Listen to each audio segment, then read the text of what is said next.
Hey, salut à tous et bienvenue dans cette nouvelle vidéo. Aujourd'hui, je suis au four. J'ai décidé comme ça d'un coup venir au four, m'entraîner un petit coup. Ça fait 2 semaines et demie que j'ai pas touché mes disques après le championnat de France. J'ai pris des vacances. J'ai pas touché mes disques, donc là voilà, ça va être la reprise. Le championnat de France par équipe dans 2 semaines. Donc du coup voilà.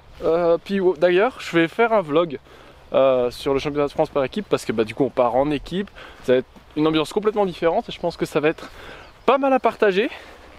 Donc du coup voilà. Là je vais m'échauffer au putt sur ce panier là et après je vais faire les départs bleus. Voilà, c'est juste histoire de reprendre contact un petit peu avec les disques au bout de 2 semaines. Et aussi j'ai changé un petit peu mon sac parce qu'en fait je me suis rendu compte, attendez je pose l'appareil, ce sera plus simple.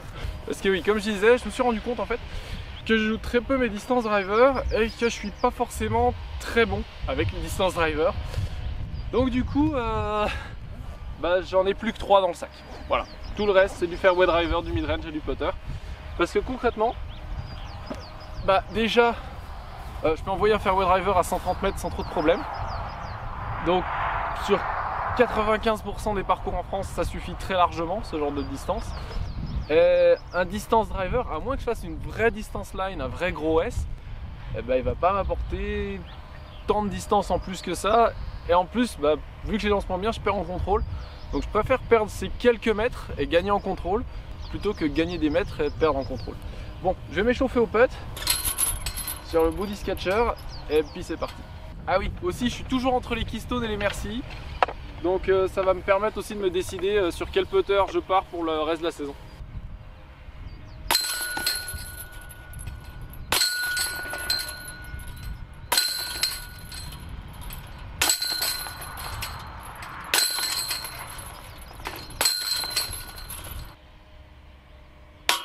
Oh là.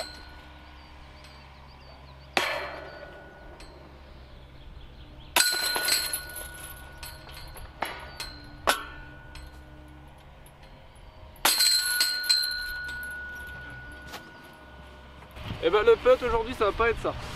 Continue de m'échauffer un petit peu, hors caméra. Et après je vais aller au trou 1 du bleu. Et puis c'est parti.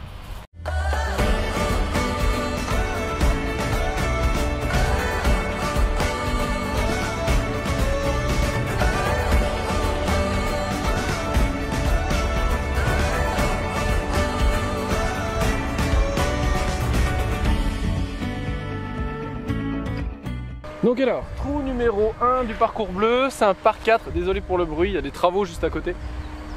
C'est un par 4 qui fait 126 mètres, un peu en montée. Il est derrière le groupe de sapins là-bas, je vais mettre une petite flèche pour vous montrer où il est le panier. Donc c'est un par 4 eagleable, je vais dire eagleable. Donc premier lancer du jour et aussi il fait 7 degrés.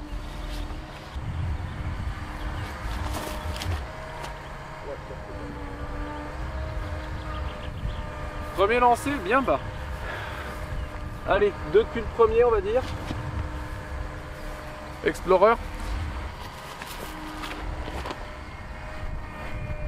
C'est nose up. Ça fait 110 mètres. Voilà, les premiers lancers du jour, tout le temps, c'est un peu sketchy. Allez, on va jouer ça. Alors, mon getaway est là. C'est le premier disque que j'ai lancé. Donc, ouais, premier lancé, pas top, il me reste une quarantaine de mètres, je dirais. Donc le panier, vous le voyez, il est derrière l'arbre là. Je pense que je vais y aller au putter en hyzer. Pas prendre un truc trop overstable, parce que je veux quand même que ça glide vers la gauche.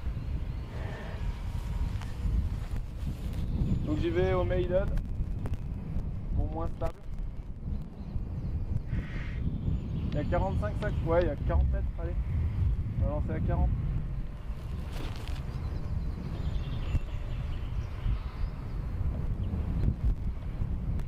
Un poil long je dirais, mais c'est pas trop mal. Bon ça va, ça me rassure, je viens de mesurer au rangefinder, il fait quand même 134 mètres ce trou, il fait pas 126. Donc ça me rassure un petit peu. Allez, pour le birdie, parce que c'est quand même un par 4.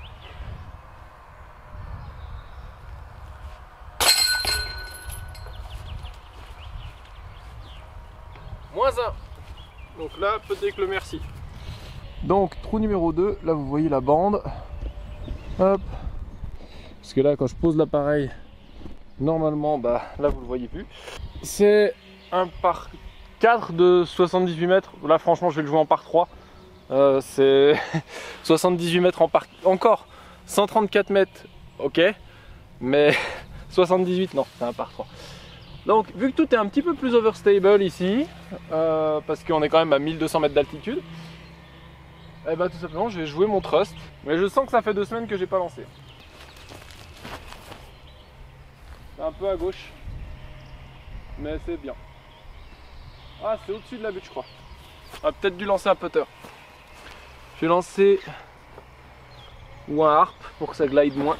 Je vais essayer avec le harp, mon BT hard. Ouh, ça a une chance ça. Allez, allez. Oh, oh, oh, oh. Ça, c'est soit sous le panier, soit pas loin. Allez, dernière chance pour le ace. Au maiden, orange. T'as une chance? Non, trop bas. Ah, dommage. Bon bah, je vais aller voir ce que j'ai comme putt pour le birdie avec le trust. Alors, le trust est là. Le panier est là. Donc ça va être un putt à travers les arbres, quasi à coup sûr.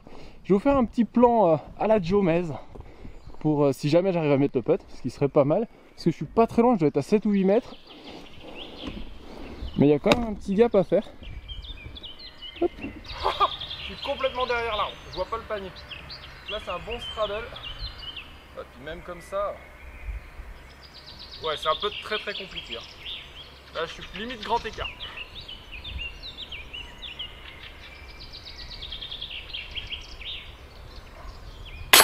Non.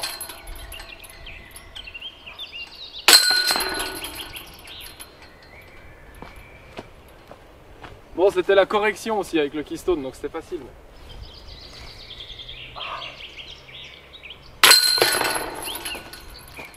Ah dommage. Dommage. Bon, ça, moi je le compte comme un par 3, celui-là, pas comme un par 4. Donc c'est le par. Donc je suis à -1. Alors la corbeille, je sais pas si vous allez vraiment la voir. Elle est sous le sapin. Là-bas, on la voit en gris. On voit pas la bande. Donc il y a 2 jeux qui se font vraiment sur ce trou. Il y a le hyzer dans le gap, qui est donc entre les sapins là. Là vous prenez quelque chose de moyennement stable, tout droit dans le gap qui fade, ou alors le tout droit au panier, vous glissez sous les sapins et vous avez un putt en montée. Donc voilà, je vais essayer les 2 méthodes, on va voir ce qui marche le mieux. Mais il faut quand même que je fasse un coup qui compte. Donc je vais décider lequel des 2 va compter avant de lancer. Du coup je vais y aller Explorer, parce que vu qu'on est en montagne et que le run-up est en montée, il faut quelque chose qui vole un peu plus. Allez, j'attaque au sapin de droite. En hyzer.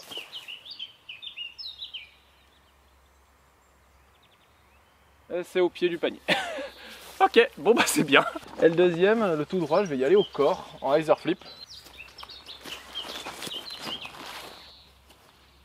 Ah, on est en altitude, c'est vrai. Cet angle-là, c'est plus pour un fuse que pour un corps. D'ailleurs, vu qu'on en parle, je vais lancer mon fuse aussi.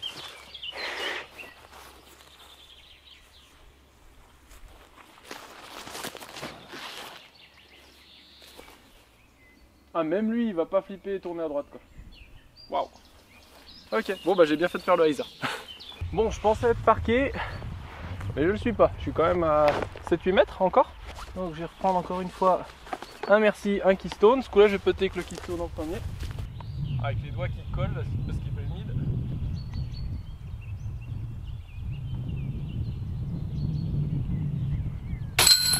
Un bon birdie ça.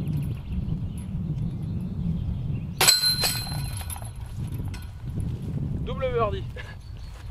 Et donc, si vous vous posez la question de parmi tout le line-up de tous les disques que j'ai lancés depuis toujours, quel est mon disque préféré? Explorer. Franchement, de tous les disques que j'ai lancés, si je devais avoir un disque signature, peu importe la marque, Explorer très largement. C'est vraiment un disque que je surkiffe. Bon, c'était annoncé qu'il pleuve, il commence à pleuvoir. Donc si jamais il pleut trop, il va falloir que je couvre l'appareil Je pense que d'ailleurs c'est ce que je vais commencer à faire directement. Je sais pas si le son va changer parce que je mets juste une petite serviette dessus. Voilà. Normalement ça devrait aller, je devrais pas être dans le champ de la caméra. Donc je suis à -2 au bout de 3 trous, ce qui est pas trop mal. Ça pourrait être mieux, mais c'est pas trop mal. Donc là 89 mètres par 3. Donc là c'est un corps, très large, très facilement. C'est pas, y a pas trop de questions à se poser. Un corps lancé à plat au sapin qui est à gauche du panier, qui va faire son petit flex.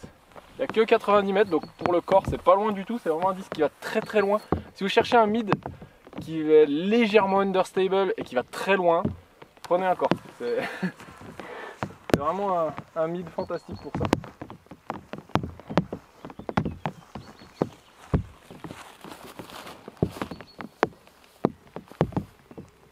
Loupe les branches. Bon, j'espère que c'est pas trop loin. Et voilà, ça c'est le corps. Bon, c'est pas mal comme drive. J'ai un 94 mètres sur 89. Pas mal du tout. Prendre qu'un putter. Et les mains trempées.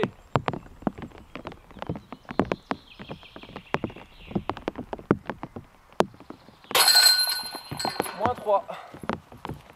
Bon, évidemment, quand le putt est presque éliminé de l'équation, c'est plus facile.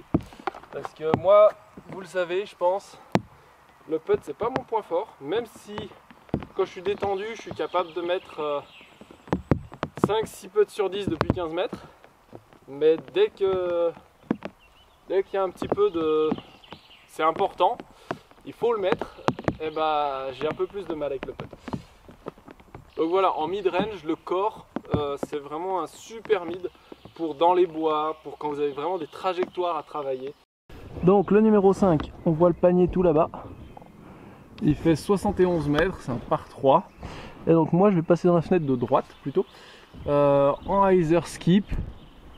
Donc là, soit j'envoie un truc plutôt rapide, parce que justement c'est un low ceiling et je veux un peu le skip à la fin. Donc je pense que c'est ce que je vais faire, soit un au nord, soit un pionnier. Donc 70 mètres au nord. Ah, c'est un peu bas, il faut que ça skip bien et dans l'herbe comme ça. Ah, ça skip pas du tout. J'ai un deuxième au nord, je vais essayer de refaire le tir que je voulais. Quand même plus de hauteur, la trajectoire était bonne, juste pas assez de hauteur. C'est déjà beaucoup mieux, mais limite encore. Ah non, avec l'herbe là-bas ça skip pas. Donc je vais putter mon premier tir, là je suis à 14 mètres je dirais. Et donc je vais prendre mon keystone.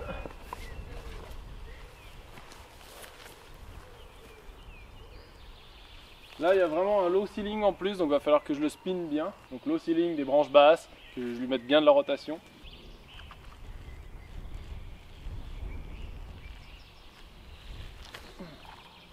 Non! Oh, il était parfait! Sans la branche, il était nickel, il était dedans. Allez, petit merci.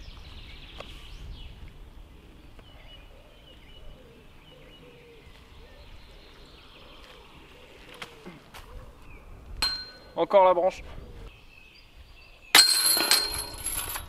Donc ça fait part sur celui-là qui est pas bien long. Donc on voit la borne là. Et le panier tout là-bas. Je mets un coup dessus que vous voyez. Voilà. Donc là on est au trou 6. Donc je suis toujours à -3 sur 5 du coup. Et là je pense que c'est un au nord. Encore une fois. Donc 110 mètres. Donc là c'est un petit fairway driver, bien à droite, qui va fader tranquillou. Après, comme je l'ai déjà dit, il y a une belle différence d'altitude. En plus ça fait 2 semaines que j'ai pas lancé, donc je lance pas fort. Donc ça va être plus overstable que ce que je pense. Donc en gros je vise au panneau blanc qui est à droite. C'est trop à gauche. Ça va être assez loin à gauche. Et c'est court. C'est court, je lance vraiment pas. Je lance vraiment pas loin. Ouais, pas fou. J'ai fait 103 mètres quoi. C'est pas fou.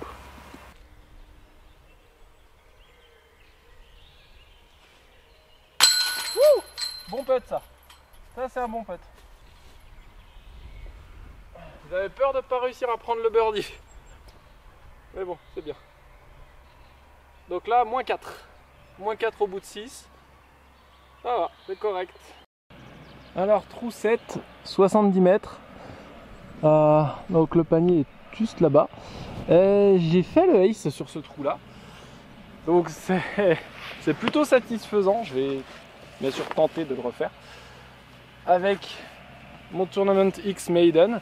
La dernière fois, c'était avec un Logic. Donc là, voilà, 70 mètres en descente. On va voir, je vais tenter. Déjà, si je prends le birdie, je suis content, mais si je fais le ace, c'est encore mieux. Waouh, ça ne sera pas un ace, je vous le dis. Ça peut être toujours un birdie, ce sera un peu loin. Mais j'ai complètement foiré ma ligne. Le footing dans un trou comme ça, je sais pas si on voit à la caméra, mais c'est vraiment un trou là. Ça m'a fait un peu early release. Bon allez, je me concentre un peu plus. Viser là-bas. Non, ce sera à gauche aussi. Ça me fait early release un petit peu là, le fait qu'elle soit dans un trou. Bon, j'ai un putt, je dirais bien bord de cercle encore. Donc si vous savez pas ce que c'est le cercle, c'est ce qui marque les 10 mètres. Là je pense que je dois être à bien 10 mètres du panier.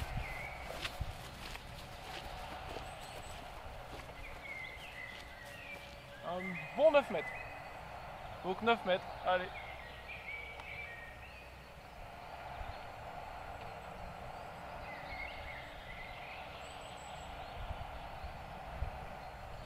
Non! Oh là là, il était terrible ce putt. Voilà, celui-là il est bien. Ouais, et puis dans cette histoire, il faut quand même que je mette le comebacker. Parce que là, j'ai 6 mètres comme comebacker.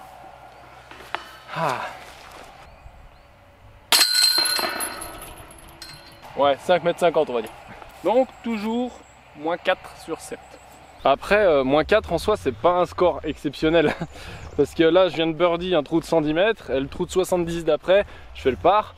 Donc, en soi, c'est un parcours qui se fait. Après, je l'ai compté en par 3, le petit par 4. Enfin bref, des trucs comme ça. Mais voilà, c'est pas un parcours très difficile, mais ça fait du bien d'avoir des putts pour birdie à chaque trou. Et au pire faire un par, ça fait vraiment du bien à la tête. Donc là, trou 8, 79 mètres. Donc là, ça va très certainement être un harp. Donc le panier, je pense qu'on le voit à la caméra. Il est à gauche là-bas, derrière les sapins. Donc le but, c'est de viser le poteau téléphonique là-bas. Donc je vais y aller avec mon glow harp. En essayant de ne pas me prendre les pieds dans les herbes.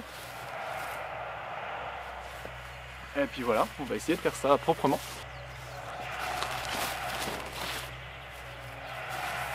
Passe. Ça va être un peu rigolo.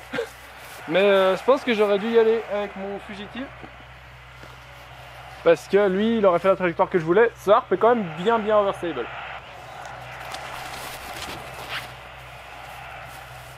Voilà, celle-là de trajectoire. Il est parqué. Pas possible ça. Alors j'ai de la chance quand même parce que le harp il a avancé un petit peu. Ce qui devrait me donner un putt. Parce que sinon, là j'aurais été bloqué par les branches basses. Là il est là le harp. Quand même des branches basses devant le panier. Voilà, on voit le disque. Je pense que je vais devoir poser un genou pour avoir un putt. Non, trop bas. Je pense que l'Iser c'était la bonne option. Parce que là ça me permettait pas d'avoir de hauteur. Ouais bah. Non, autour de la branche, pas dedans. Encore dans la branche. Ça m'énerve. Je veux le faire comme je veux là. Là.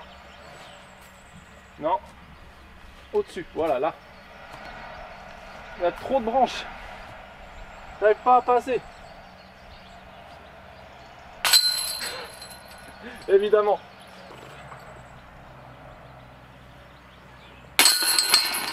Prendre le par sur celui-là, ça m'embête pas. Parce que mon fugitif, il est juste là. Et il est parqué. Mais après, voilà, mauvais choix de disque, ça arrive. C'est comme ça. Donc, on arrive au 9 bleu. Donc, qui n'est pas vraiment marqué. Il faut savoir qu'il est là.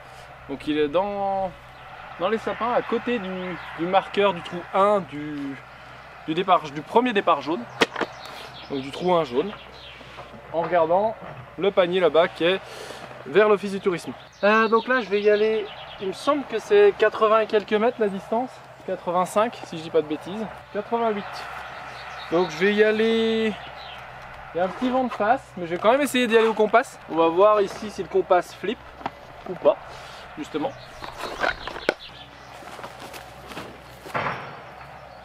C'est beaucoup trop à droite et beaucoup trop fort. Alors il faut que je retrouve mon timing au moment où je veux lancer pas trop fort. Bon, harpe, au moins ça flippera pas.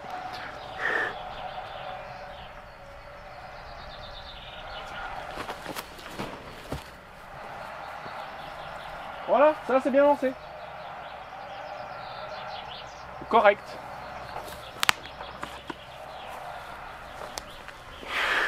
Un petit thrust pour finir. Plus droit sur le panier, hop là. Oh, va dedans. Va dedans.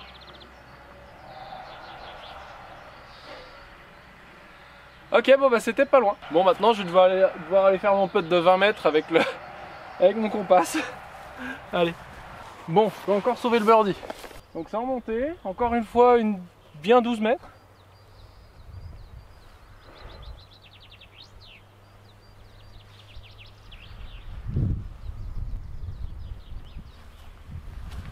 Mais non, oh, c'est incroyable mon putt là, il est pas bon hein.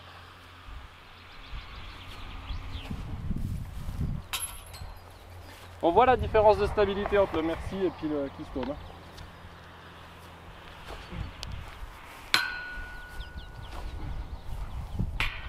Mais c'est pas mieux, ça rentre pas dans le panier mieux.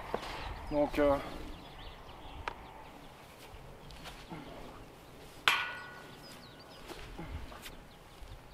voilà. Bon, ce sera un par. Même avec tous les practice throws, je me les accorde quand même. Vous allez voir le dernier tir que j'ai fait là, avec le trust. Bah, je l'ai vu en arrivant là. Il est parqué. Comme quoi, je voulais prendre mon trust au départ. Bah, j'aurais mieux fait de prendre mon trust directement parce que le compas, bah, au final, il vole pas bien différemment par chez moi. Et donc voilà, le trust violet là, qui est complètement parqué. Ça aurait fait un birdie facile ça. Et voilà comment perdre des coups facilement, parce que pour l'instant j'ai pas un très bon putt, mais ça m'aide pas trop encore entre le Merci et puis le Keystone, entre savoir si c'est mon putt ou si c'est le putter, quel putter correspond mieux à mon putt, sachant que mon putt est pas top. Mais bref, donc voilà, c'était ces 9 trous au four. Moi ça me fait quand même beaucoup de bien de faire des petits parcours comme ça. Je vais quand même putter mon dernier putt pour le par. Voilà. Et donc ça fait du bien, je finis quand même à moins 4, c'est pas un super score du tout, mais ça fait du bien d'être sous le par. Merci à vous d'avoir regardé cette vidéo, n'oubliez pas de vous abonner, désolé encore pour le bruit, et à la prochaine, ciao.